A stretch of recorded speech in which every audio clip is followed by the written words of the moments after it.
welcomed to.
Hello and good day. Thank you all for honoring the invitation to join us at this e-town hall session, which would be very interactive. We sincerely apologize for the late uptake of this session, but we believe that good things, great things are indeed worth waiting for. To flag off this session and this forum, without much ado, I would invite us all to please stand while we take the national anthem. Thank you.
Thank you very much. May please have your seats. I think that it's quite auspicious that we actually took the second stanza of our national anthem. At a time like this in our nation, I believe that every single prayer counts. The second stanza is beyond an anthem. It's a heartfelt cry to our Maker, irrespective of which faith that you subscribe to. So we believe that the Lord himself will see Nigeria through at this critical point and this significant point in our existence. All right. I also like at this point to acknowledge our online participants. We acknowledge you, we respect you, and we appreciate that you have joined us today. And we believe that at the end of this session, we will take questions that you would send in, and we would also engage with the people who are seated in the hall. To start off very quickly, because we intend to be very efficient with our time, I will be reading an introductory citation of our gubernatorial, gubernatorial aspirant, Gbadebo Rhodes Vivour under the Labour Party candidatureship. Okay? Thank you. Gbadebo Rhodes Vivour, also known as GRV, is an architect by profession, a public policy expert, and a politician. The 2019 general election saw him emerge as the PDP senatorial candidate representing Lagos West, the largest senatorial district by population, making him the youngest senatorial candidate of a major party. As a beneficiary of the not too young to run movement, he has consistently over the years dedicated himself to fight against voter apathy and youth involvement in politics. His participation in the End SARS movement, his voter registration drives, and his work with Yaga Africa earned him the moniker Mr. Get Involved, and the Royal African Award from His Royal Majesty, the Oni of Ife. His activism, protests, and debates with the then Minister of Agriculture, Dr. Akinwumi Adesina, via articles in the national dailies, media appearances, and protest march he led on the Nigerian Senate against the introduction of genetically modified foods propelled him into national consciousness. As an architect, he is passionate about using architecture as a tool to solve societal and economic challenges. From his time at the prestigious Massachusetts Institute of Technology, MIT, and his experience working with both the American and Chinese governments in relation to rebuilding the New Orleans after Hurricane Katrina and the Beijing Olympics, respectively, to his critically acclaimed thesis on the creation of a network of waste pickers and recycling centers in Lagos. His professional focus has consistently been on innovative and alternative construction methods to create affordable housing in Nigeria.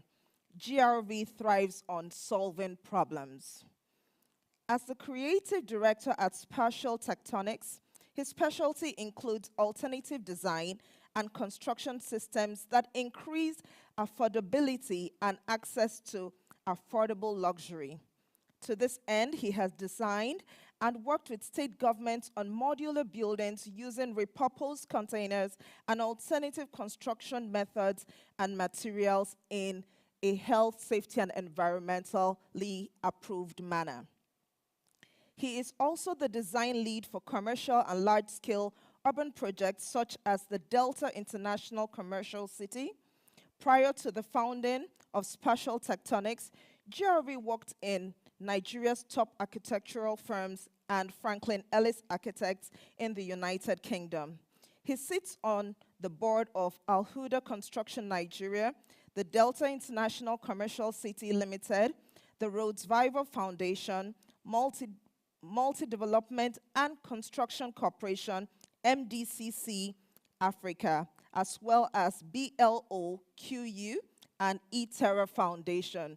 Ladies and gentlemen, at this point, we would like to invite the gubernatorial candidate for Lagos State Governorship under the Labour Party ticket. Join me in making him very welcome. You're welcome, sir. Thank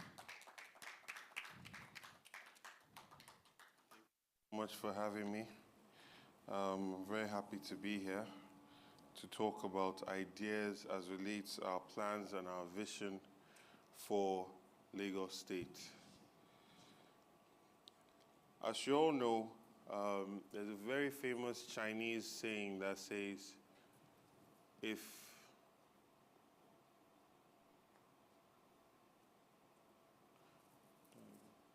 there's a famous Chinese saying that says, if you plan for a year, you sow rice. If you plan for a decade, you plant trees. And if you plan for a lifetime, you educate people. This has not been the reality in our Lagos. We find that every year we are losing more and more young people to the streets. I was in Iyanokpaja yesterday with His Excellency Peter Obi, and we just wanted to go and just show him what Alimosho is like, the inner roads, the level of government abandonment, and the amount of young men that just swooped around the entire convoy was worrisome. And that's hand in hand with the protest or the riots that were happening yesterday caused a real sense of worry, caused a real sense of a feeling of lack of safety.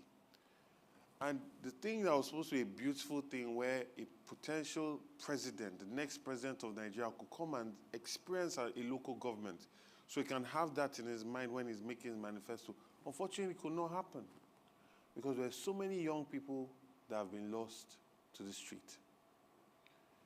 With this comes a lot of drug abuse.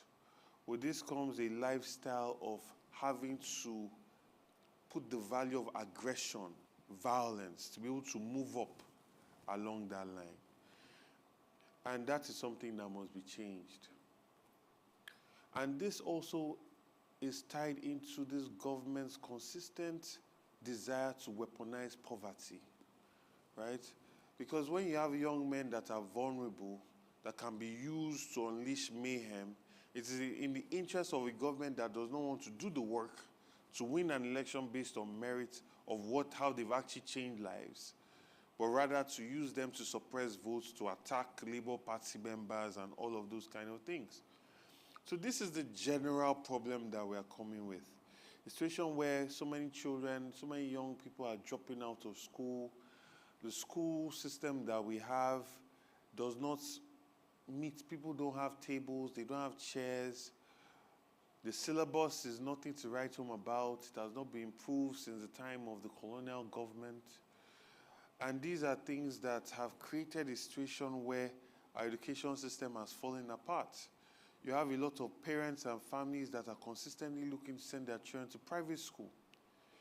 About 17% for primary school. Out of all the people that are going to school, only 17% are sending their children to public school. That's for primary school, and for 20 and 25% for secondary school. Now, the role of the government is to create public good and to ease the burden and the yoke on the people.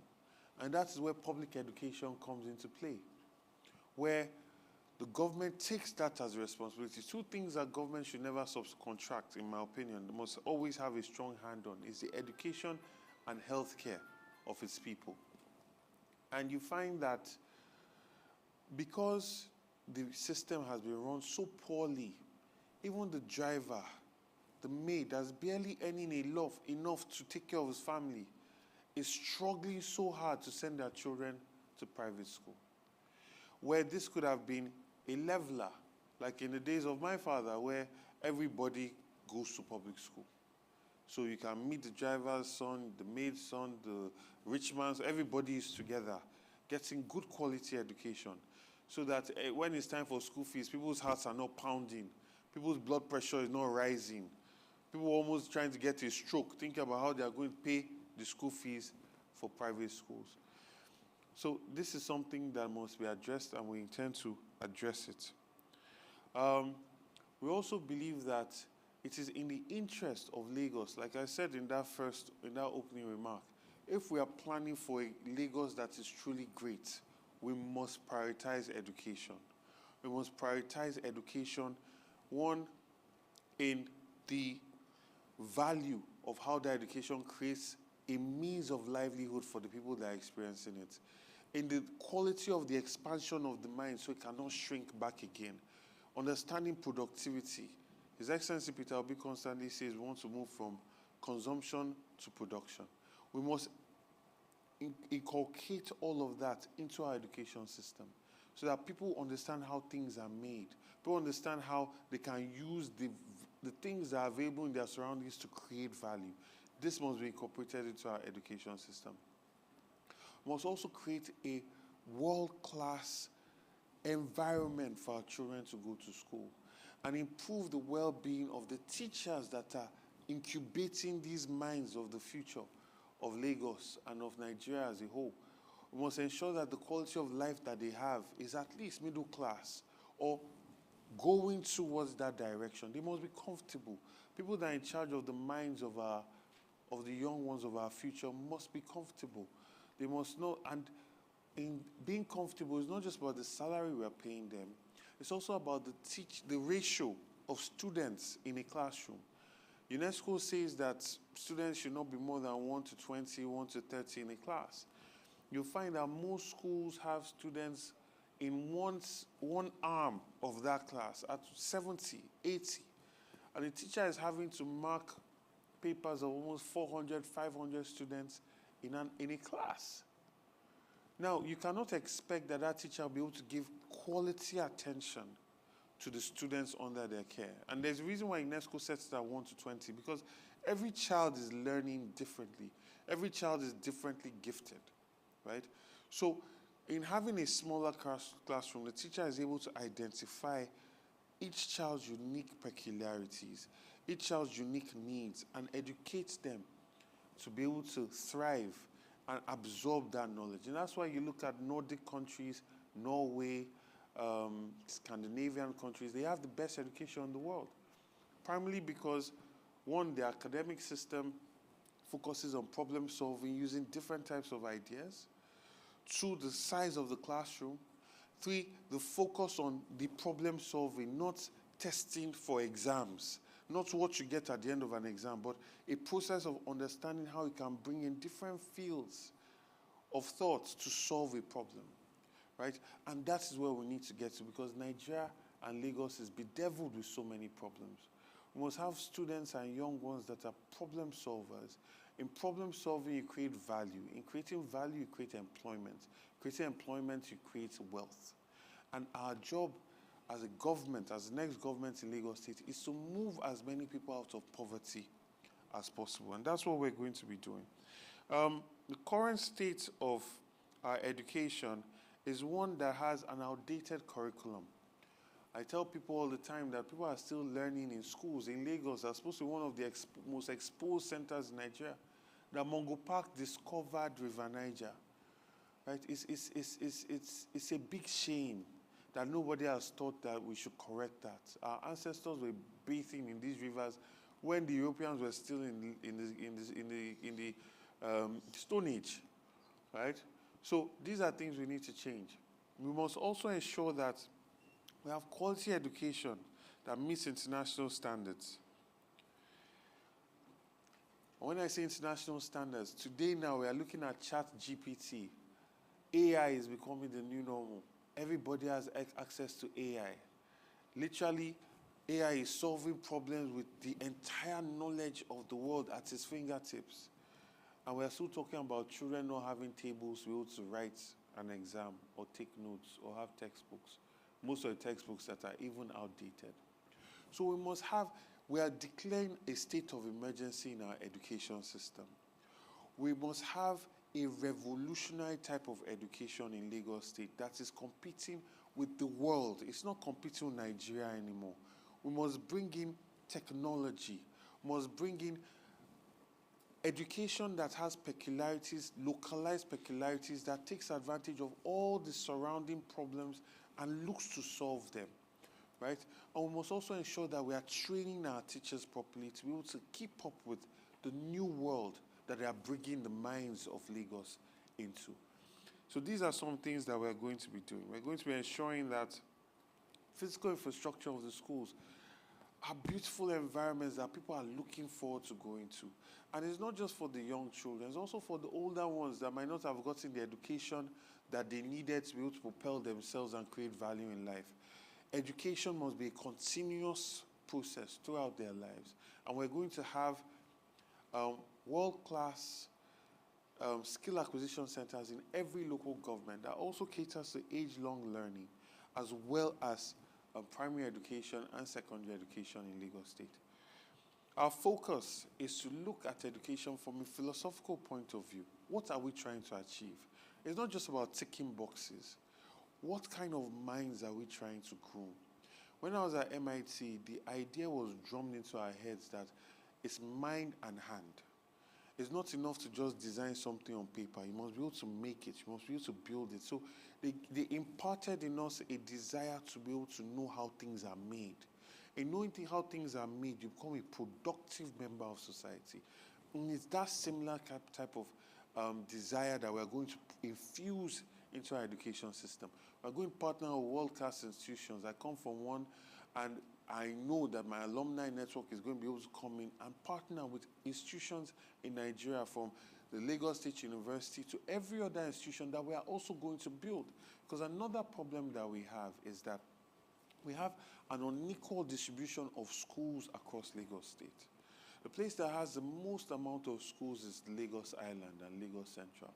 Once you go to Lagos West, children are walking for 5 minutes to get to school. Imagine walking for 5 minutes to get to school. You are getting to school tired.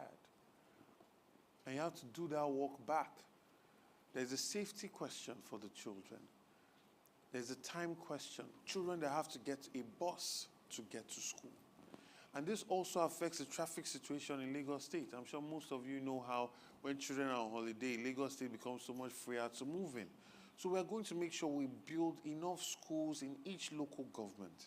So you don't have to walk more than 5, 10, 15 minutes maximum to get to a very good school. And parents should not have to feel that they need to drive across the city to get their children into good schools. So that's what I mean by declaring a state of emergency on our education. For us, it's about taking Lagos to where it needs to be now and setting the path for where Lagos needs to be in the future.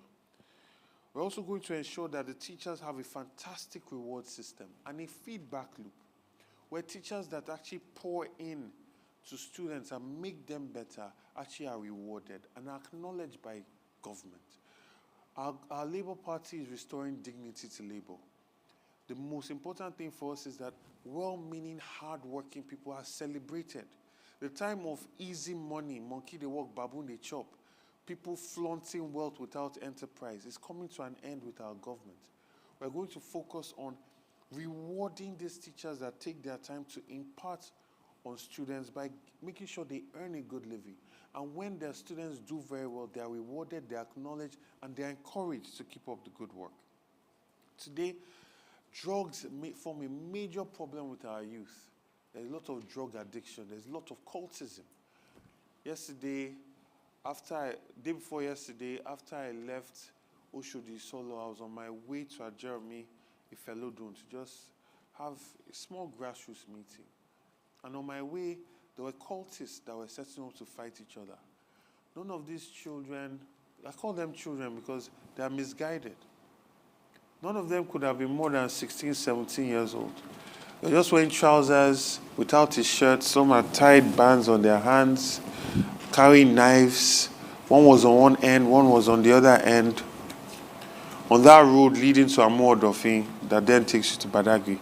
And then they got on Okadas and started riding as if it was like almost those ancient horse fights, where the soldier mounts his steed and they start to... This is what our young people are doing. And what are they fighting for? So what you find is that this government has proliferated the wasting of lives of many of our young men. What they've successfully done, the most productive thing they've done is produce street urchins, cultists, drug-abused young men and women. Because the unfortunate thing is that a lot of these young men are also reproducing. And they are creating an environment where young children are going to come into without proper guidance. And will only add to the 2 million children out of school that we currently already have. Right? So this is an emergency. In fact, I'll go as far as saying it's a national emergency because Lagos State holds at least 10 to 15% of the population of Nigeria. So when you have that kind of proliferation of young men on drugs, not productive, wasting their lives away in cults, then we have a real problem. So what we're going to do is we're also going to work with the private sector as well, private education, make sure that there's more oversight, ensure that there's collaboration. We want to set a standard where all our children in Lagos State are getting similar quality education. And we're charting a course because education is something that molds the minds and allows you to be able to form the qualities you expect and you appreciate in society. And we have not been using it right. We should use our education to mold the next generation in terms of what we appreciate. Who are the people that have done well? History, bringing history back to our curriculum. Having after-school programs that teach history, that allow for students to have a practical knowledge of, practical application of the things that they learned in school. And this is going to also be enhanced and amplified by our robust local government system. I've always said our local government system is one that's going to have potential governors as local government chairmen. And education is something they are going to champion. So it's not just what you learn in school, it's what you're learning out of school. The after-school programs, application of knowledge that you're having, touring facilities to see how that thing you learned in chemistry is being used at Nigerian breweries. And this is something that is going to be looked at across the entire state, with all the schools keying into it. We're also going to focus heavily on STEM, right? Science is extremely important. Science is the future of the world. We need to have young people highly efficient in that and highly proficient in that. And we're going to encourage it, not just with the cramming of it. You find a lot of children have never seen a beaker. You've never seen a test tube. They draw it and they memorize. We're going to focus on the practical application of this knowledge and tying it into industry. How is it being used in industry? So you're not just getting knowledge, cramming it, and it's failing because it's fading away. You don't know the application of this knowledge. We're also going to focus heavily on the moral idea of our society, the social engineering of our society, because for too long our young people have looked up to people that have accumulated wealth without enterprise. It's just okay for them to have money, but society now says they don't care how anybody has money. And that has led to this new thinking that we have. Education is going to be used to social engineer, to celebrate hard work, to celebrate industry, to celebrate enterprise, and to also support every student that comes into the school system. So they feel that they belong, they are supposed to be here, there's a future for them.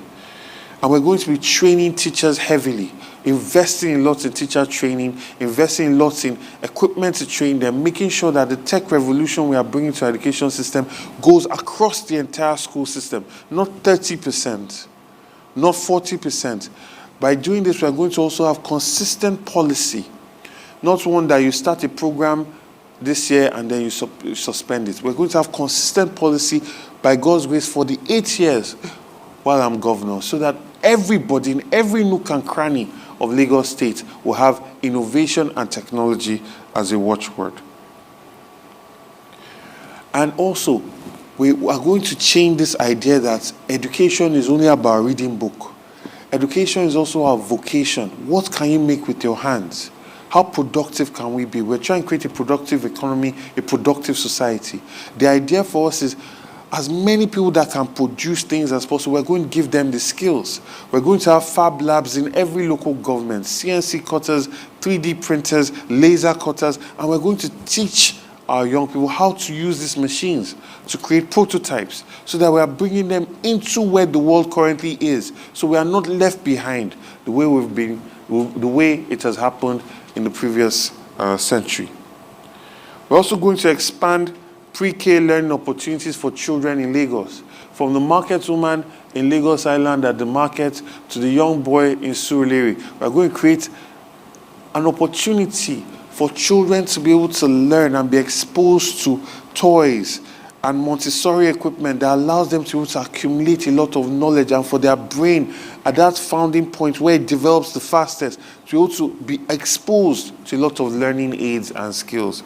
And this is extremely important to us because by the time a child gets to 7, their personality and character is already formed. So a lot of things they're exposed to before then really shapes the way they move forward. We're going to take that very seriously, as is practice in most of the developing countries in the world. Like I said, we're going to make sure we build a workforce of teachers. Like I said, we're declaring an emergency in our education sector. We're going to bring in a lot of young people, train them on teaching, train them also on monitoring quality of teaching, train them on creating a welfare system that regulates and watches how children are performing. In England, If your child comes to school and he's not wearing his socks, a sock, or his shirt is not properly ironed, they make note of it. Because education for them is not just what they learn in school, it's the environment at home. And that's where we're going to get to as Lagos State. We're going to have a network of people that care. The child is the inheritor of our legacy. And they say that it takes a village to train a child, and we've lost that along the way. We're going to restore that in Lagos State. We must understand that all of these things are not by accident in Lagos. There's a deliberate aim by the ruling party to perpetuate and weaponize poverty, to perpetuate and weaponize children being lost to the streets, drug abuse, young men that are just vulnerable to the point where they can be given instructions to do and undo, and they will do it. And if it was not such a problem, or if they did not, if it was something that they recognize as a problem, believe you me, the government would have done something about it. The government is always so quick to go to Supreme Court to fight for their rights, to fight for power, to fight in terms of naira changes and everything. But they see these children every day. What have they done?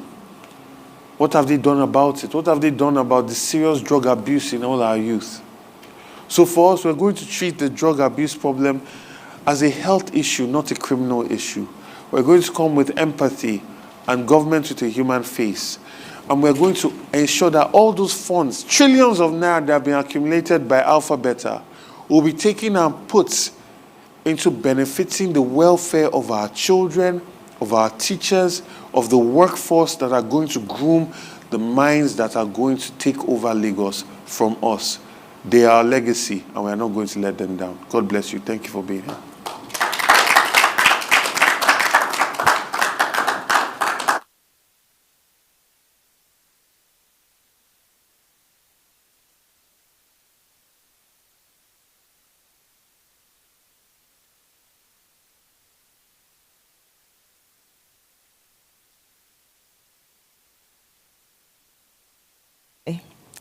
Thank you very much, GRV. We're really, if we were confused before about how you planned to sort out issues, I think we're pretty much clear now. A few questions have come in, and I would like to right away go into the business of presenting these questions to you. I'll start with one that is quite interesting. GRV, sir, you rightly pointed out that teachers are critical to learning outcomes and that you are committed to providing middle-class reward systems for teachers. Home ownership is a vital pillar of middle class. How would you integrate teachers into your home ownership program? Can your housing program possibly accommodate the large number of teachers that we have in Lagos State? Yes, so thank you so much for that. For us, the government's role is to make the lives of people, like I said, healthcare, education are things that we cannot afford to subcontract. And we're going to take their interests in mind in every policy that we're doing. And this ties into our housing policy as well. There will be some of the first beneficiaries of affordable housing that we're going to build across the state. And I also talked about rewards, right? Aside from setting up a pathway to being truly middle class for members of our workforce, we're also going to reward excellent behavior, right? Excellent capacity shown by teachers. Teaching is a calling. I'm a beneficiary of some amazing teachers. Amazing teachers, teachers that knew when not to give up on me, teachers that were able to bring me out of darkness. And I'm not saying that for effect. It's not every time that one's mind is excellent. Sometimes you doubt yourself. Sometimes you second guess yourself, especially when you're in a school surrounded by so many brilliant people. But there are teachers that know how to say the right thing at the right time, know when to tell you, stay behind, I want to talk to you. And you see, it's that love. That love can only come when we've also watered those teachers. We cannot expect that these teachers are marking 800 exams and they will too. I mean, one teacher that we spoke to said that at a point, he would just tell the students to exchange their paperwork and they mark it themselves. So it's about improving their quality of life in the school. It's also about improving the quality of life at home. So affordable housing is something that they're going to key into first. They're some of the first beneficiaries, the teachers and our doctors and civil servants. They're some of our first beneficiaries of our affordable housing programs. And they'll be partakers in it as well. And also there will be other means by which we can integrate them with the private sector that are going to be doing lots of housing in partnership with the government as well. They'll be some of the first off-takers. Yeah. Thank you very much for that. I believe that, personally, I find that very assuring. I say that from a personal position because my mom was a teacher in Suburb in Lagos State, and she retired as a head teacher there. And I can only begin to imagine that if the things you have positioned to do were available in her generation and in her time, I'm sure that she would have left service feeling more fulfilled. And the best memories I have of teachers are, like you said, the ones that were able to look past the academic and, you know, touch the heart and touch the mind of where I was at that point in time. So thank you very much for that. I'm going to continue on education for the next question. And we have often heard where there's a lot of significant attention provided or given to STEM-inclined pathways. Yes. But however, we also know that, like a family, there are people that come with different capabilities and tendencies. Yes. In the drive towards education, which appears to be clearly a foundational aspect for your administration, should you, God willing, get into office, how would you address other pathways such as people in the commercial space, people in the art, space, to make sure that they get similar, type of attention and structure in place? So the reason why we talk about STEM a lot is literally the infrastructure that you need to be able to do that successfully, right? An art is child that's that we want to develop his gifts or her gifts in the art space needs a studio, right? That's a space, studio, needs some canvas to paint on, draw on, materials. It's not the same thing as coding AI for ChatGPT, right? So it's about intentionality, right? And that's why we feel that, it's also a similar thing. I remember in secondary school, if I was studying accounting, I had a textbook, I had a notebook. But if I wanted to do chemistry, I needed test tube, I needed labs, I needed chemical reagents. It took a lot more to be able to set that up, right? So when people talk about STEM, they emphasize it because of the extra work that needs to be done. But we are going to be, the main goal for any government is to be able to allow each individual to fulfill, to flourish as much as they can, right? My education system, I want to come from a person, because I love education. I love education, so education is something that I'm very passionate about. I was very good in biology, math, chemistry, right?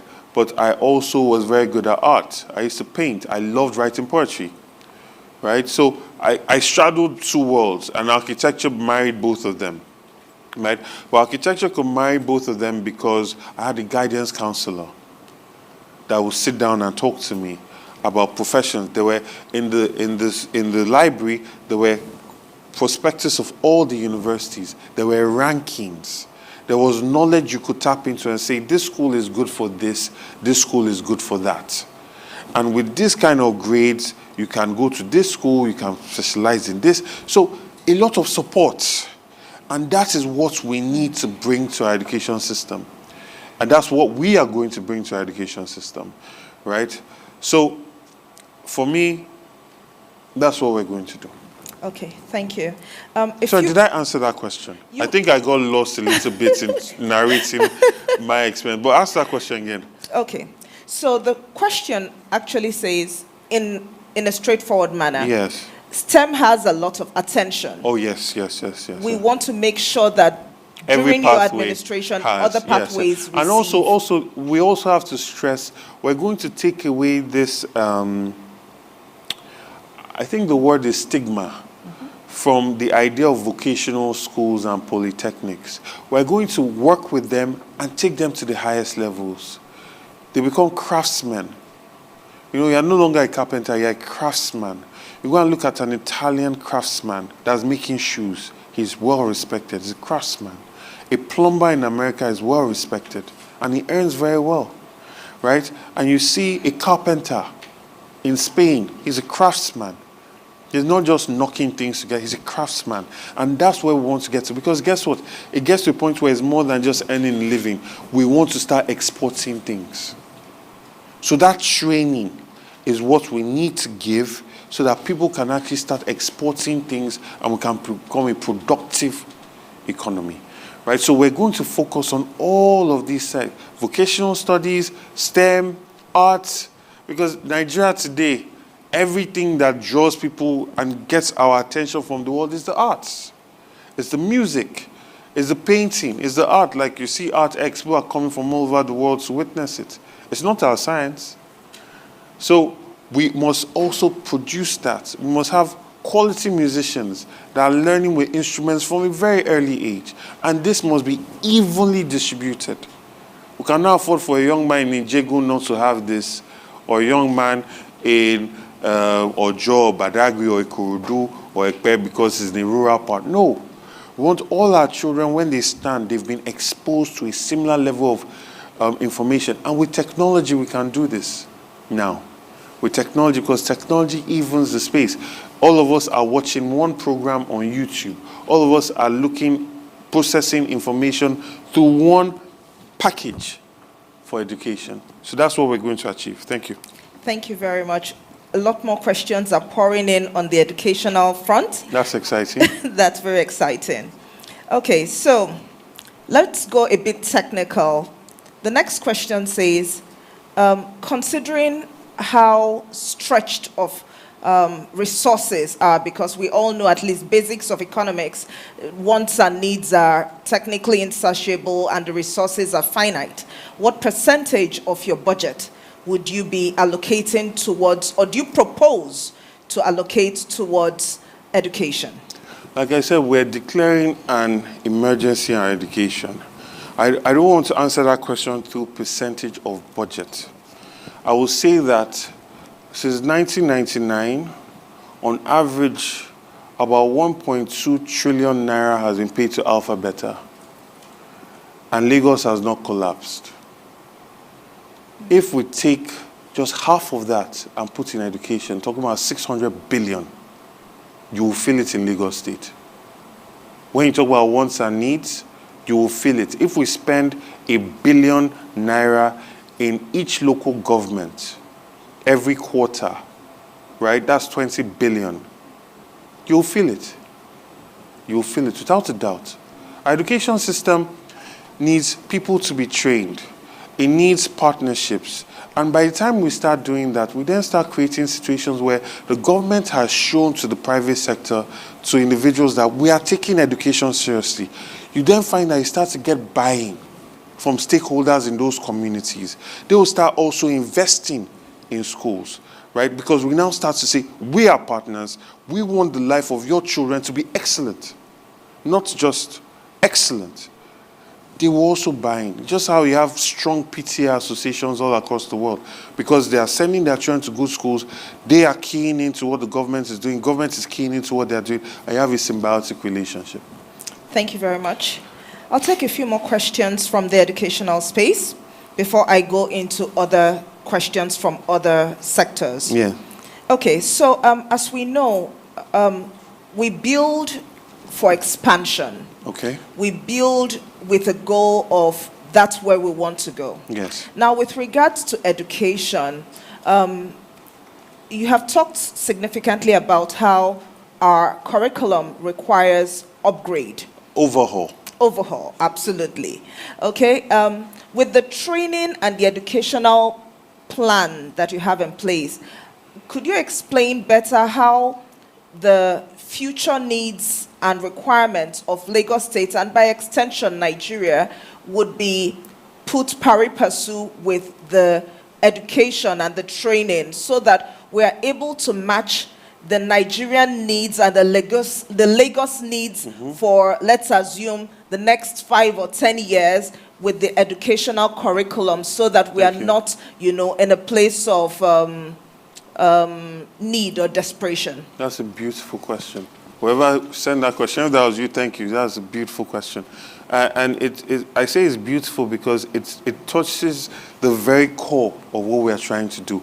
We're trying to create people, minds that are going to move Lagos and Nigeria forward, right? So when we are talking about chemistry or physics in a school in Lagos, we're going to be talking about waste management and how by creating biogas we can create electricity. What is the physics of that? What is the biology of that? What is the social science of that allow people to separate their waste from their house? How can we manage all of that? You see, that is the way the Nordic countries have conducted their education. That's why you have children that are so sharp, because they are solving problems. They understand the issues that they are dealing with as a people, as a nation, and their education is priming them to be able to be active players in those fields. So that's what we're trying to get to. We're localizing knowledge. So we're going to look and see best practice across the world and then localize it, right, to what we need in Nigeria. So people have that knowledge, right? It cannot just be, okay, we're going to copy and paste education system from America or copy and paste education system from Nigeria. You see, I mean, it goes as far as A is for apple. Why is A for apple? How many children say apple? People don't understand how this sets us up backwards. A young boy in England, in London, or America will see an apple. An apple is readily available in his house. How many children in Nigerian homes see an apple? So they have to imagine what an apple is. And they are playing at a deficit compared to someone that can see the apple. Right? So A is better for Agbalumo. No, yes. I'm serious. Yes. A is better for Agbalumo, or anything that is readily available in the environment of that person. I use that example to say that we must look at education like that. Lagos State, I say to people, after our human capacity and the innovation that we have as Lagosians are thriving in a state that has that luxury to almost 3-4 hour traffic every day and people are still productive, aside from our human capacity, the biggest resource we have after that is waste. The amount of waste we generate.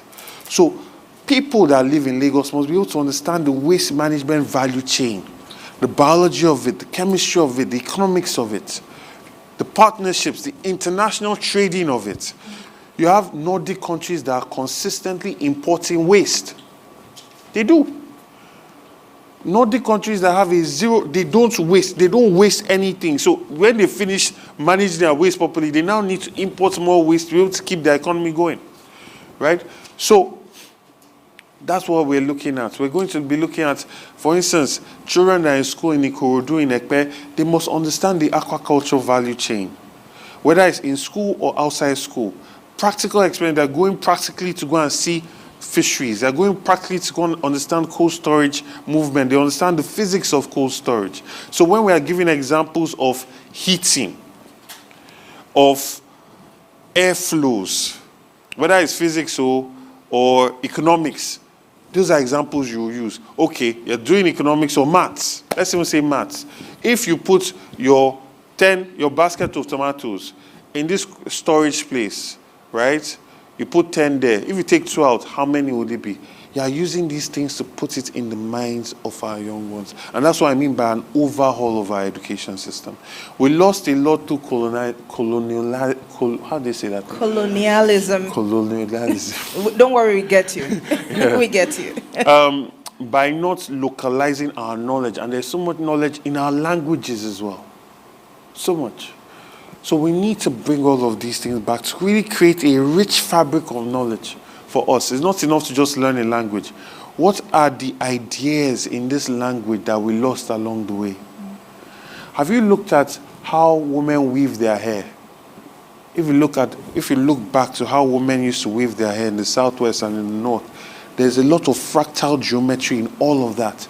They just knew how to do this. They just knew.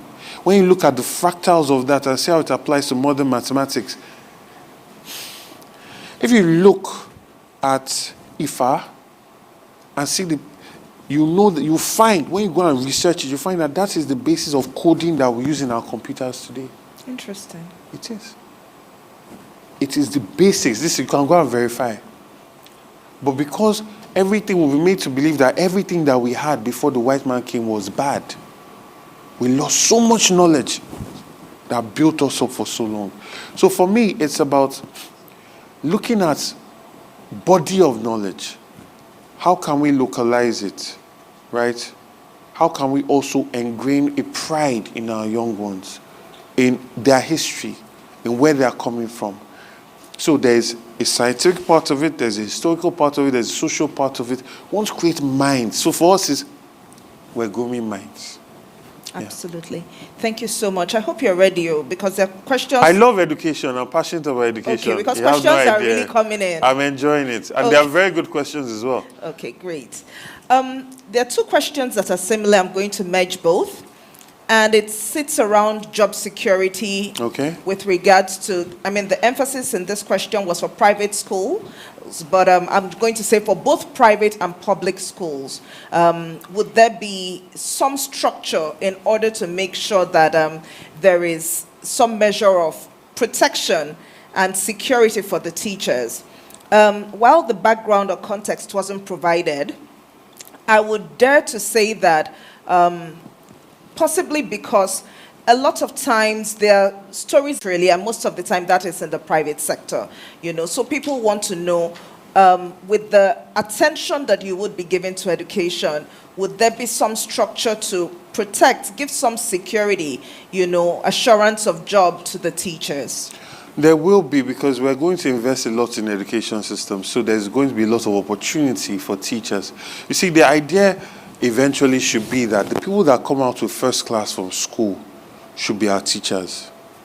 That's the kind of environment that's when I'll know that what we've done over 8 years by God's grace has been successful.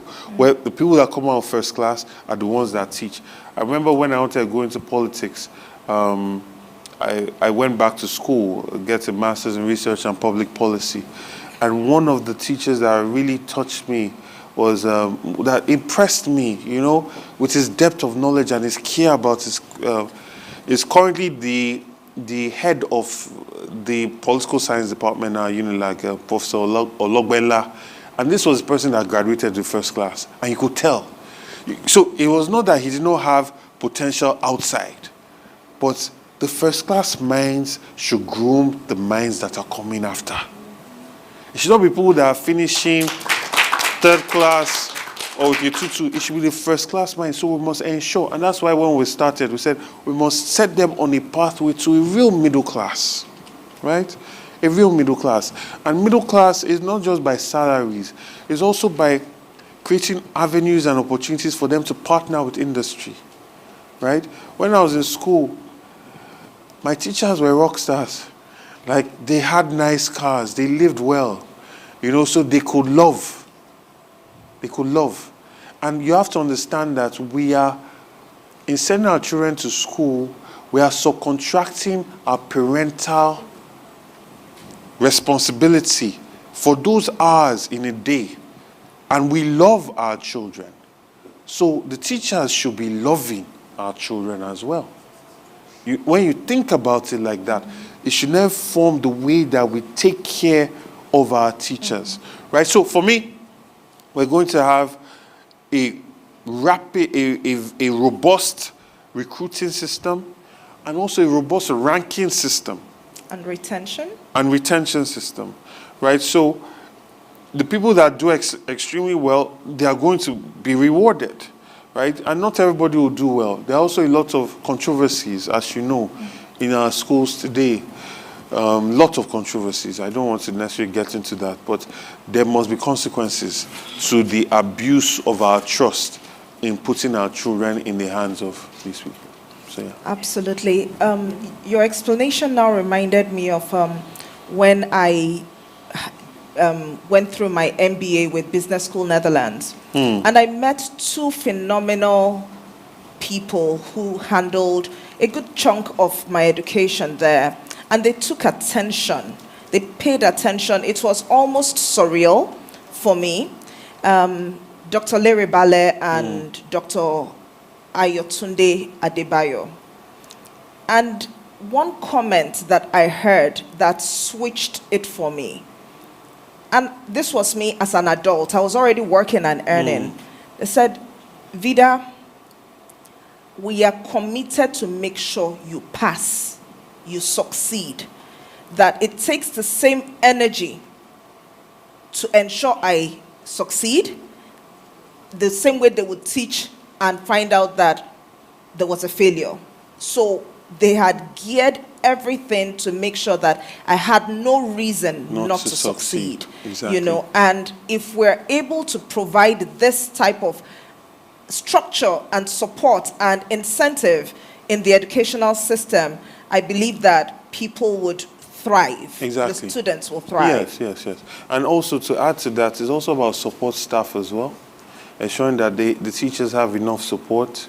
You know, I feel that when you hear about the controversies in our education system, you also see that there are a lot of people that are just taking out frustrations on the students, which is not acceptable.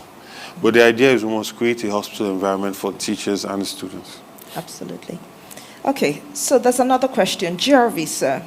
While many private schools struggle to achieve 60% enrollment, many public schools are overcrowded. Clearly, we know why. Given the huge infrastructural gap in public education and the huge dominance of private participation, how would you grow public education without redundancies in private education, but rather synergies? I think this is closely tied to that. Yes. So for us, first, we must have an equitable distribution of schools, right? So we have to map out our schools and map it out properly. And this is where data comes in. And that's why I always talk about a robust local government system. Because local government system are going to be the data gatherers.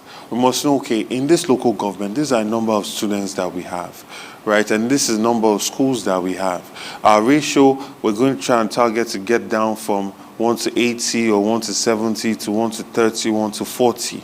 Now, to do this, how many schools do we need to build, right? That's where we must.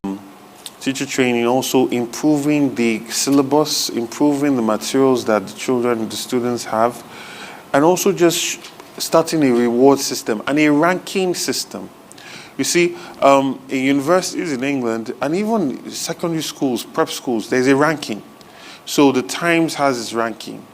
The Lagos State can have its ranking, where it sets up a modality for ranking. And when you are poor in the ranking, you find that more people are selecting the better schools. So that gives you motivation to want to compete, to do better.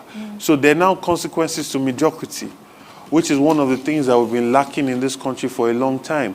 You know, we've settled into mediocrity so comfortably that we just don't even know our right from our left, you know. So the idea is we must celebrate excellence, and we must also ensure that the schools that are also ranking low, there must be an intervention by the government to see what is going on here.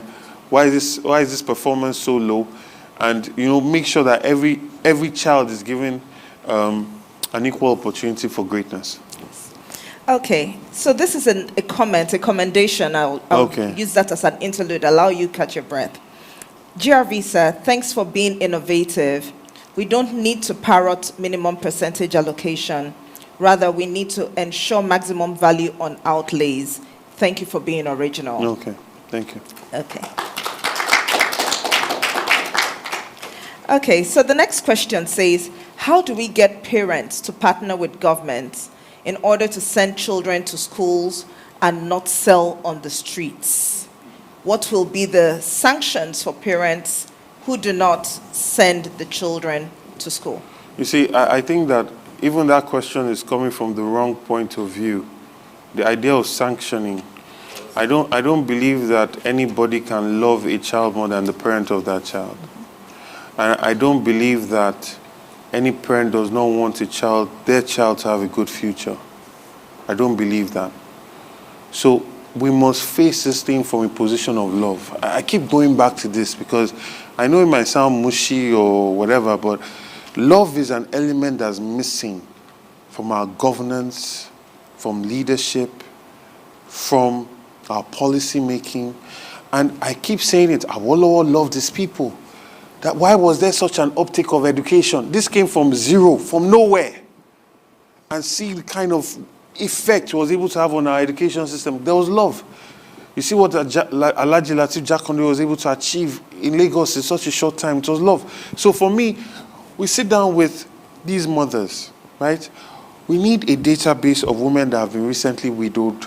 We need a database of women that have been recently divorced. We need to understand what is their mind state. Where are they at this time, right? How can we encourage them and how can we support? Because a lot of them, they just don't have the capacity to be able to wake up and get children ready in the morning and get them to school. So if it's a school bus that's specially geared towards getting these children to school, that is a solution, right? If it's a situation where you form support groups, all of these women, you gather them as support groups, give them incentives. Oh yeah, when you come, you eat. Let us talk about why it's important for your child to come to school. How can we help you? What is it that you really need? Right? If it's school buses, we'll get school bus routes for you to get these children to school. And we'll bring them home. We'll take care of them. Because guess what? It is us that pays the ultimate price. The opportunity cost to the state government is ridiculously huge. That one bus that you're going to buy, it pales in comparison to when your state is constantly ranked as one of the worst livable states in the world. One of the worst livable cities in the world. When you have a proliferation of street urchins, obviously nobody wants to be coming to your state. Nobody wants to come. And Lagos State is supposed to be positioning himself to be the commercial capital of Africa, right? It's supposed to be positioning itself to become commercial capital of Africa. That way we can bring in so many funds, so much foreign investment can come in, so much we can attract so many tourists to come here and spend their forex, right? And just create a place where different people can come together and ideas can proliferate. And we have a youth population, an educated population that has the skill set so that when opportunities come, they can make it happen, right? So that's what we're going to focus on creating, and we're going to be working with them to make that happen. Another thing that we're going to look at is ensuring that those funds that these market women are giving Iyaloja, Babaloja, we're going to look into that money, right? Because this comes to billions. It's not a funny business. We're going to look into that. We're going to look into that, and we are going to use out of that money to create education packages for all their children. There should be a creche in the marketplace. Right? The child does not need to be sitting down playing by his mother, and the mother is standing by a gutter, and the child is playing in and out of it, and the mother is using one of her legs to hold the child from falling into the gutter, and she's trying to sell tomato and talking and negotiating. That's not acceptable anymore. That's not acceptable in our Lagos. That child will be in the creche. That mother does not have anywhere to put that child. So we're going to create that. That is fantastic. I'm going to pause a little bit. I understand there are a few people who might want to ask some questions in the hall. And so I would yield. Is it not ready? Okay, so I will continue for now. A lot of people are camera shy and microphone shy. All right. Now, this next question is pretty aspirational. Okay. And I will ask it now. In France, the government pays for your education up to university level. Mm-hmm. Then the citizens, after graduating, will pay a percentage back to the government coffers so that others can also benefit. Do you think your government, if voted into office, can toe the same line so that other less opportune people can benefit? Definitely. It's a system that we're going to look into. And you know, now more than ever, we're in a position where we can actually start to achieve credit in our education system. bringing credit into our education system with the BVN, right? So the BVN literally follows you all across Nigeria, right? So if there's a debt tied to that BVN, right, by the time you start earning, it can then yield. So you can now start taking percentages. It is not normal that a parent has to scratch his head how he's going to find all these big money to send his children to school. You know, ideally, by the time a child gets to 16, 17, they should be able to get a student loan, right? And based on that student loan, they go to school and they can pay that student loan back over 10 years, 15 years when they become productive members of society. So that's something that we want to look at. It's important to me. I think that we need to use fund and credit to be able to create productivity, you know, an investment in human capacity development that allows for a long-term benefit, right? So that's something I'm very open to, and it's something we're going to have to work with private sector, the finance sector, and the banking sector as well, and see how we can achieve that. I don't think it's something that should be difficult to achieve in Nigeria, especially if we can. What we might need to do is the credit will not be a whole. It will not just be a full one. It builds up based on a credit rating, right? And you build a credit rating that then carries you into your working life. And as you pay that off, your credit rating increases. So instead of just going to school, now you're getting credit to be able to buy a house, right? So there's a reward for financial prudence. I think it's important to bring that system into Lagos State. All right. While responding to that, I had a question pop up, just to add to that. Yes. Would that be primarily focused, principally, first of all, on people who get scholarships for their education, or this would cut across irrespective? Yeah, no, scholarship is a completely different thing. Scholarship is a completely different thing. It's interesting because you get student loan, and then when you get a scholarship, you can use that to pay back your student loan, right? So that's extra. This is now just a basis, right? It's a basis. So in bringing credit into the education system, it allows us to start paying more. There is an idea that education should be free at certain levels. It's true. But you must put money in your education. Home business, mushroom business, small, medium enterprise skills of business to help them, you know, be able to run their businesses. It's known and it's said commonly, often on the streets of Lagos and Nigeria, that the way the atmosphere, the business atmosphere is, that it's literally almost set up for people to fail, yes, rather than succeed. I agree, with 100%. Multiple layers of taxation. 100%. So we're hoping that you'll be able to speak a little bit to that. Yes. So let's look at let's look at the wages in ensuring that the staff have a living wage. So that's the demand side of things. On the supply side of things, for us, that's the business itself. We're going to eliminate stealth taxation, right? There's going to be a direct relationship in relation to the benefits that I get from taxation and the taxes they're paying. And it's going to be uniform, right? You don't have, I went to visit a friend a month ago, and she brought out the tax from the local government. I think it was the Tiosa local government. Then the same tax came from the LCDA,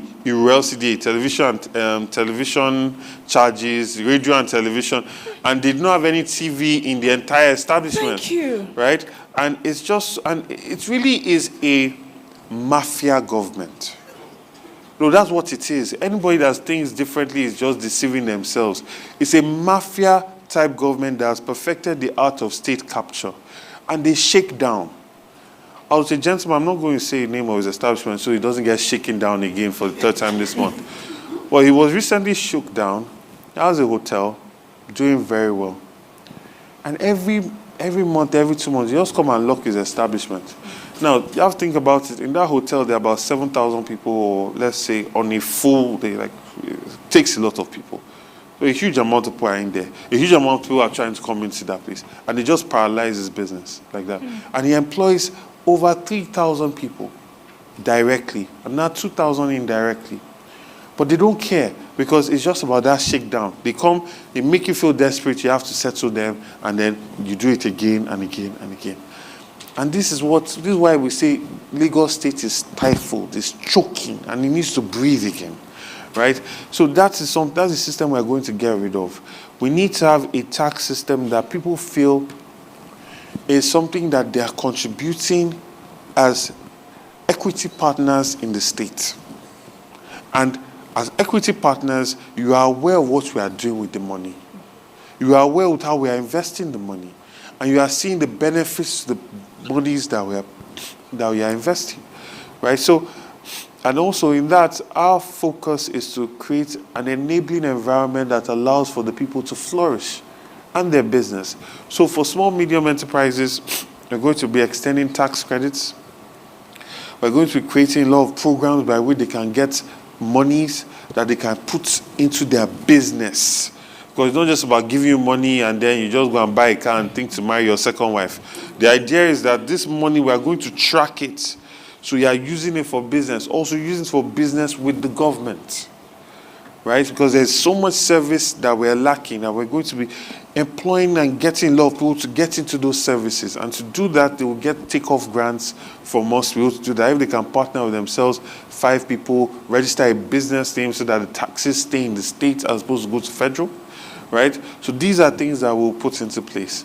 And then also, we're going to ensure that these small businesses are constantly being exposed to the international market, right? Constantly getting capacity development engagements, right? So we are looking at you and seeing what you are doing. By the time you are paying a certain amount of tax, we should be able to say, come, you are eligible for a free training. This is your business that you are paying this amount of tax. Do you guys know how to use Excel? Okay, we are going to send a company to teach you how to use Excel so you can balance your accounts better. You see, so we are gardeners. I want you to think of our government as gardeners. We are not just plucking from you. We are watering. We are adding the manure. You are growing. The more you grow, the more fruits fall down for us, and it's in our interest for us. So all of us are flourishing, and all of us are benefiting. So we are not going to be a mafia government. We are the gardener government. Thank you very much. GRV for gardening. Yes. Thank you, Gardener Rhodes Vivour. I like that. I like that a lot. I like that. Gardener Rhodes Vivour. Can I now ask a question? Okay, yes. So you can ask a question, and then I'll come back here. Over to you, please. Okay. Let me my microphone. It's on. Okay.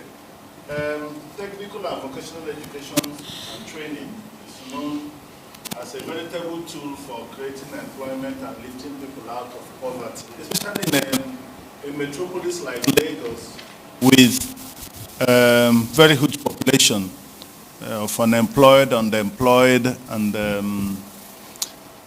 poorly educated people. So, can you tell us some more about what your government intend to do with TVET? That's technical, vocational education and training. All right. So, like I said when I was speaking, vocational training is extremely important to us. We want to create craftsmen of the highest repute, of the highest standards in Lagos. I'm an architect, and in construction, one wants to do very high quality finishing. Unfortunately, we have to bring in people from Cotonou or Togo to do tiling, to do POP, because our people are not skilled enough to be able to get those clean lines that we are looking for. So we're going to focus on training highly skilled workforce, right?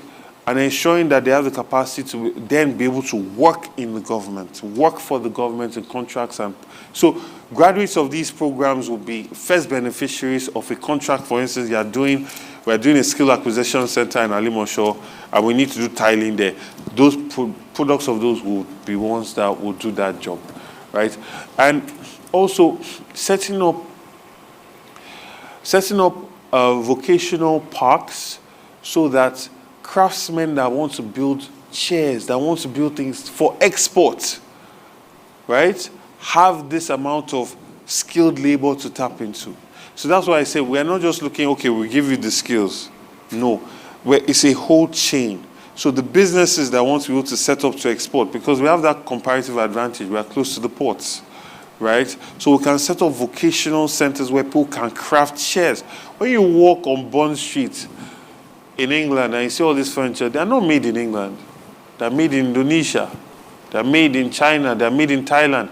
Why can't they be made in Nigeria? Right? It's the skill, it's the equipment, it's the machines, right? It's the tooling of it. And that's what we're going to be able to bring to that vocational marketplace. And have global partnerships as well, because people are also looking for cheap labor. And if you understand what has happened economically with China now, because the middle class has risen and expanded so wide, you can't really, they're not able to give you that cheap labor that they used to give you before. Right? So the world is shopping for the next destination for cheap labor. And it's in our interest to lift the millions of people that we have out of poverty.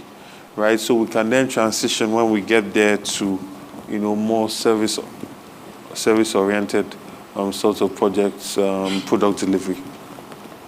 Thank you very much. Another question from the audience. Yes, mine is two questions. All right, I was the person that asked the question about France, so to speak, regarding education. All right, mine is in the area of investment and property. All right, if you look at what Dubai is, because we believe Lagos is the fifth largest economy in Africa, and Lagos is like a country, if we just oppose it with the resource it has. Now, what are you going to do?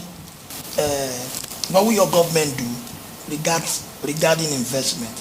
When you go to Dubai, you see a lot of people, Europeans, you see a lot of people from various countries. So Dubai is like the center. It used to be London, so to speak. So I think Lagos can, assume that position in Africa. All right, then. Number two, property. All right, it's very difficult to get CFO. We know it has been politicized. In fact, off the record, we want to feel, for you to get CFO, it's so, recently there are some talk in some coffers that certain particular people will be targeted after this dispensation. So I feel that to tie it together, if Lagos must be a very good must attract investment, people should be able to get, to buy property anywhere in Lagos, regardless of your tribe, regardless of wherever you come from. So how would you, tackle this? It's been the pain of a problem in Lagos, because a lot of people want to get property, but this is, shielding them from doing that. I completely understand. Let's first start with disabusing or coming against this fallacy of comparison of Lagos. We say that Lagos is the fifth largest economy in Africa. Yes, but that's because we have a huge amount of people in a very small space. It's not really based on productivity. 8 out of 10 containers that come into Lagos leave empty, right? It's just we have so many human beings we need to feed, that need to wear clothes, that need to watch TV and use electronics. So, yeah. When we talk about a large economy, we're talking about a productive economy. And that's where we need to get to. I find, like I said, Nigerians, we get too easily settled into mediocrity. We are the fifth largest economy. What are you producing? What are you making? People are selling things that somebody else made in this country and it created jobs. In fact, in buying all those things, you are creating a situation where there are no jobs being created in your country. So I want to start on that, because that we need to always have that in mind in every decision we are making. So Dubai, when you go to Dubai, I've been to Dubai. When you go to Dubai, you feel safe. That's the first thing. You feel safe. When you go to Dubai, you feel that there's consistency. There's a design language. There's a vision. You cannot go to Dubai and not feel the vision. the vision is there. When you first visit the ancient city where they show you where the grandfather of the sheikh lived and all of that, then you now look around the other city, you see that there's a consistent vision. And that vision is being worked on 24 hours. So what people are doing when they invest in Dubai is keying into the vision of their leaders. And the vision of that leader and the leaders is a place where you can come, you can invest, you can bring your money in, you can easily take your money out, but it's a safe place. It's a place that is a hub of finance. It's a place that's a hub of real estate.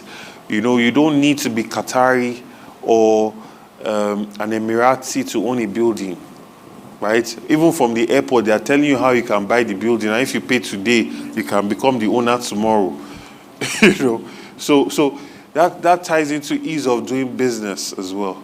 Lagos State ranks lower than Kaduna in relation to ease of doing business, and Kaduna is dealing with Boko Haram issues. And Lagos State is supposed to be the commercial capital of Nigeria. So we want to become number one on ease of doing business. We want to create a situation where, and this ties back into education, we get all our young men off the streets, no more street urchins, because you also have to understand that we need to decentralize the urbanization in terms of positive development of Lagos. We need to spread that development. When you look at Dubai, it's not just in one area where they are just, you know, there's an even pace of development across the entire city. And they're constantly building new cities. They are opening up the place even more. Now they are building the mile in the desert. Even when they've finished building in their place, they're now going into the desert and they're carrying on. And the developments all at the same standard. World-class architecture. That's what I mean by the vision. The vision is consistent, and that's what people buy. You see, the reason why our Naira is performing the way it is because we don't have faith in it. Peter Obi explained this in a way when he talked about how you fold it, and his professor talked about, but the whole essence of what he was saying was that it's the belief. If Nigeria was under leadership that people believed in a vision, and the vision of it for a long time, people will come and invest, right? So practically, our goal is to make Lagos State a 24-hour city by the 6th year of our government, by God's grace. In creating that safety. Safety, I keep saying, is not something that you see, it's something that you feel. You feel safe. And you've not really created safety until people feel safe. People feel I can go for a walk at 1 a.m. They feel it. They don't see a security man at the gates or in a fenced community. In London, you are going around, nobody has any fences, nobody has any burglary proof or zoo. we lock ourselves in cages and say we are big men. You know, nobody has this burglary proof or gates, but you feel safe. Why? There's surveillance. And you know that everybody knows that they will find you. And this comes into our Commonwealth of Lagos. The Commonwealth of Lagos is the spinal cord of our policy, where you get direct benefits for the taxes that you pay, you get direct incentives to pay your taxes, and then we register you.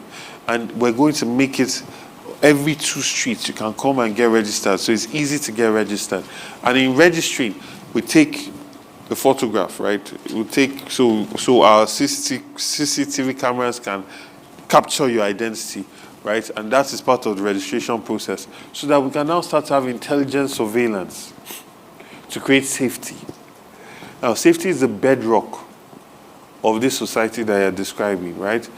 And then rapid response from government, because good governance is not just the policies that you're doing, it's also your responsiveness to your people, the feedback loops that exist. So we create significant amount of that as well.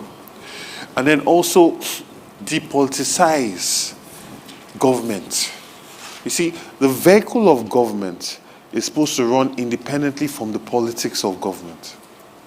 But in Lagos today, you go to any local government, you see they've put the big banner of the ruling party. They are using government property to do rally and campaign, and they are not paying. You understand? So these are the problems that we have. So we need to depoliticize the entire system. CRV applications should be done without having to meet a human being. Right? You have a surveyor, you put in a plan because the state has been mapped out. You should not have to be seen to get a CRV. And this will phenomenally increase our ease of doing business ranking. Right? Similar thing with monitoring your urban planning, monitoring your planning approval. Today, I can create with a team of friends, 3 people, we'll create AI that can say that this your building ties into the vision that we have for zoning in this area. We don't need an architect to go over those drawings.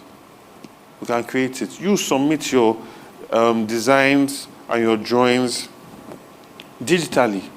AI will go through it and say, yes, this building matches with the kind of building that what it is zoned. In this whole process, you have not seen any civil servant. Right? I've got your plan approval. Now, with GIS and Google Earth, I can monitor whether your building has gone to 12 floors or 6 floors. And I've keyed in that project to say that that project should only go for 4 floors. At the point where you have contravened, a letter is automatically printed and sent to you. You have still not seen any human being. It's when it's now time to break that building down that you see us. You understand? So the idea for us is, I say to people, you don't fight a system. You create a system that makes this other system obsolete. So I'm not going to go and be fighting civil servants. We're going to improve their welfare. We're going to improve their salary. We're going to improve their living conditions, set them on the path to middle-class life, and demand more from them, but come up with a system as well that completely takes away the corruption from the system as much as we can. And these will also add to our ease of doing business and allow for more investments to come into the state. I think I've answered both of your questions. Thank you. Okay. I'm constrained to ask at least 2 more questions. No problem. Please oblige. I'll ask the one on a lighter note second, so Okay. I'll ask this other one first.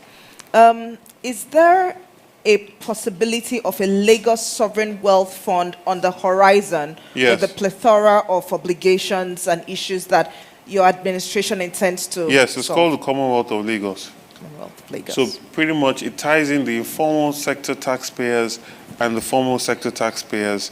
And the idea is we want to make sure we have universal healthcare insurance. We want a situation where we can bring credit into the system as well. So the young man that cannot get on the bus today because he's run out of money but he's going to get his salary at the end of the month should be able to use his card to go and use public transportation for free. And then when he gets his salary, that money is deducted from him. You see. So, but to benefit from this, you must belong to the Commonwealth of Lagos. Right, so it's also a means of us gathering data on our residents here as well, and actually starting to expand our tax net as well. By doing all of this and giving people incentives for tax paying, they'll be willing to be part of the Commonwealth of Lagos. Absolutely. Thank you so much. Now, this is a strategic question. We all know how in 2020, end of 2019 into 2020 actually, the COVID-19 pandemic, threw all of us, the world, over a curveball. And with all the plans that yourself and your administration have in view for Lagos State, should there be another unexpected curveball that Mother Nature, sends our way? How agile do you think your administration would be in responding to make sure that the plans that you have in place are not significantly thrown off kilter? That's a fantastic question. I think the only way I can answer that is by saying that I'll be surrounded by excellent minds. I think that, having youth on our side, no, I take that back. It's not really about youth. Excellent minds. People that can think on their feet, that problem solvers, people that are passionate about the people. See, let me give you an example of this thing you just talked about. There are some people that had the good sense to be able to engage the private sector, get funds for palliatives. And then there are some idiots that put those palliatives in places and wanted to use it for campaign. You see the kind of human beings we have? So we have videos of people climbing. I'm sure you've seen all of this. There's no point going. It's quite disgusting when I think about it. But the point is that there were some people that had the good mind, and then people put in money because they saw the value in that. Because people like Dangote, these people, they are very sensitive about their money. So for that money to come like that means they saw value in an idea. And then they did that, and then some people now hid it. Some people think they would use the rice and share when they're campaigning, all that kind of stuff. So for us, it's about making sure that I think the success of our government is going to be based on openness and transparency. So that everything we are doing, we are engaging with the people. So, for instance, one of the things that we are going to do along with Commonwealth of Lagos is open up all our accounting and our monies, how it's being spent. And it's not going to be done in a way, okay, this is line by line item how we spend. No. It's going to carry people along from policy conception. So we're going to use infographics. So you can have a full Excel sheet here, and it's really boring as hell. Nobody's going to want to look at it. But if you break it down into infographics and say, okay, this is money that we have, this is what we want to spend on healthcare, blah, blah, blah. You can tap that, it gets bigger. Then, let's say in this quarter, we have 600 billion, or let's say 600 million. And there's an opportunity cost here. We can decide that we want to spend this on healthcare. We can decide we want to spend it on education, or the roads, or infrastructure, whatever the case may be. It's also about explaining to the people, we're going to spend this on roads because this. And then next quarter, we'll spend it on this. So that people can start to see your thinking and your decision making. That establishes trust. Now, in establishing trust, people can now start to key into projects, because our government is also a government of platforms. I say this, and I've really come to believe it even more firmly now. The government's purse string should not determine the level of development of the state. So, if we have downfalls that we need to change because they break down, they cause traffic, and really it's just an eyesore on Lagos State. We want to change, create 70,000 new buses. So we do a partnership with an assembly plan that can assemble 70,000 new buses in a span of about 8 years. Now, the state does not need to spend money to buy those 70,000 buses. We can create a platform online that's selling the investment of each seat on each bus. So that if you have disposable income of 50,000 naira, or even 100,000 naira, you can buy a seat on that bus. And the government will pay you back every month an income. Lagos has a tradition that goes back historically of people owning transport businesses. One in a family might own one kabu or a keke napep or something, and it brings in passive income. Now, if you can do this, even where diaspora can be buying 5 seats on the bus, 10 seats on the bus, and the money is consistently remitted to them, you have raised money without ever touching the government's purse. Right? And that is how we're going to run our government. Because it's not just that you've done. You've created wealth. Yes, you have. I've created wealth for a lot of people. Now, the idea will now be, how do we ensure that one group of people are not cornering this opportunity? And you see, that is when you start to get to the finer size of government. You see, for too long, our government is really pedestrian. We're talking about lights. We're talking about road. You see, traffic. When you start getting to this size of, okay, how do you protect and create an even opportunity for everybody to access wealth and grow, then government starts getting interesting. It now starts to come about philosophy, ideas, and, a real safeguarding and gardening. I'll finish it at that. Yes. I would like to say that, just so that we are all aware, and this is recorded, I want a couple of seats on the bus. No problem. It'll be free for all. Fastest fingers first. Yes, and on a lighter note, as you have clearly projected your exit. No, you said 2 questions. I know, right? Do you have one more? On a lighter note, the people of Lagos would like to get to know Gbadebo Rhodes Vivour on a personal note. Okay. We know he's super smart. He has vision. He's articulate, quite robust. But we also want to know who you are. Who am I? Yes, oh, wow. Who are you? Is that not the question of the age? Gbadebo is Vivour. I'm an architect by passion. I know. I'll about to start answering in a scripted way. I know. The script normally goes, I'm an architect by passion. No, an architect by profession, a politician by passion. But I won't do that. Yes. I'll try and answer you from a very vulnerable place. I'm first son of my father. Well, yeah. I was raised with a lot of love.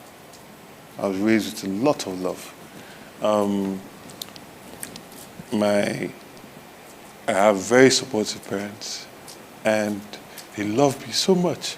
And Oh.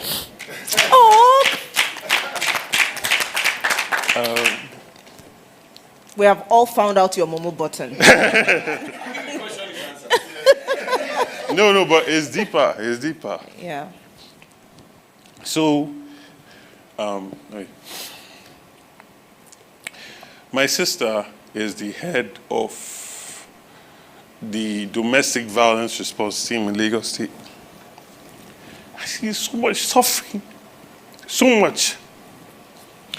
And I remember when she started, she would come back and be really complaining. This woman is raped, this person is beaten, this, that. And she put in so much effort to build it. And it's something that we're so proud of. And thank you. Thank you. You're welcome. So, yeah, man up.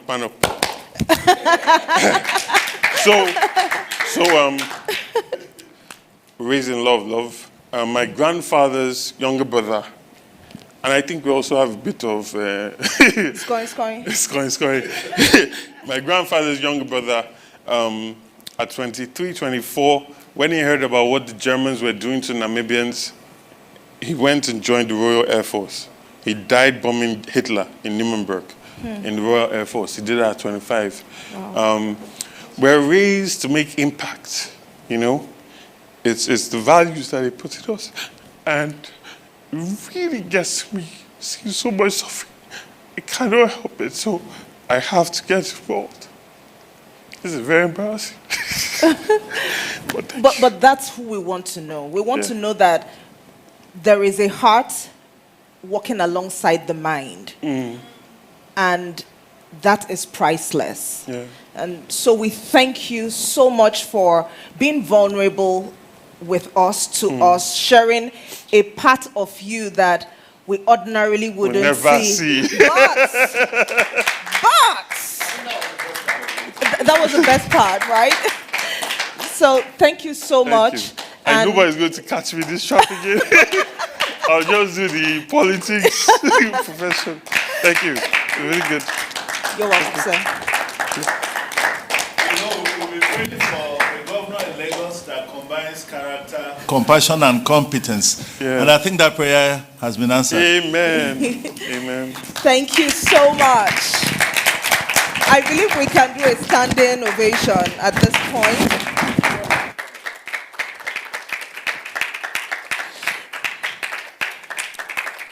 Okay, thank you so much. We appreciate all our online participants. You can please be seated. We appreciate all our online participants. We believe that this is the first of many town hall sessions that we'll hold. A lot of them would predominantly be electronic, online, in order to make sure that whether you are local in Nigeria or you are in diaspora, but you are a Nigerian at heart, whether by blood, citizenship, or just by love for the country, that you would be able to participate and contribute meaningfully. We, at this point, again, extend our profound appreciation to Mr. Rhodes Vivour for stepping up to the plate and, you know, bringing everything that he is to the table. Himself and His Excellency Mr. Peter Obi are the aspirants for Lagos State and for Nigeria under the Labour Party tickets. We encourage everybody to please ensure that they are prepared to vote. We are asking you to vote in line with the Lagos and the Nigeria that you are interested in living in and boasting about. I know one thing for sure. the bulk of people who have left the shores of this country have not just left because they woke up one morning and decided they wanted to travel out. It's because they looked at their options, for the most part, and realized that, you know what, they will take the chance and run away or walk away. Their decision to walk away hasn't made them any less Nigerian. It hasn't brought any shame to them. And the same way, those of us who are staying in Nigeria are also not stupid for staying in this country. We know for sure that every day, truckloads of foreigners are coming to Nigeria. They're coming to Lagos. There's something they're seeing in this country. They're coming here and they're making money. So those of us who are of the Commonwealth of Lagos and the Commonwealth of Nigeria that have chosen to stay will also enjoy the good of this land. And so we ask everybody, with your heads in the right place, vote according to all we have heard today. He has spoken with a lot of passion and strategic positioning. And I assure you, once Nigeria is doing great, a lot of people will come back. It's not a new thing for people to move and come back. We have seen it happen several times. And when they do come back, they'll be coming back with experience and exposure that will also add value to the country. So, on that note, I would like to invite us all to please stand. I don't know if we're meant to say the pledge since we did that. But thank you so much for coming. We appreciate you, and we believe that you would all participate online and in person at the next interactive town hall sessions. Thank you very much. God bless you. Have a good evening.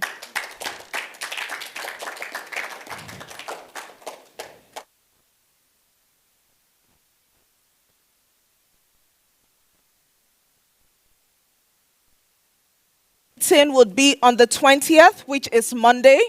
The link will be recirculated, and please, when you get the link, do well to recirculate it. Thank you very much.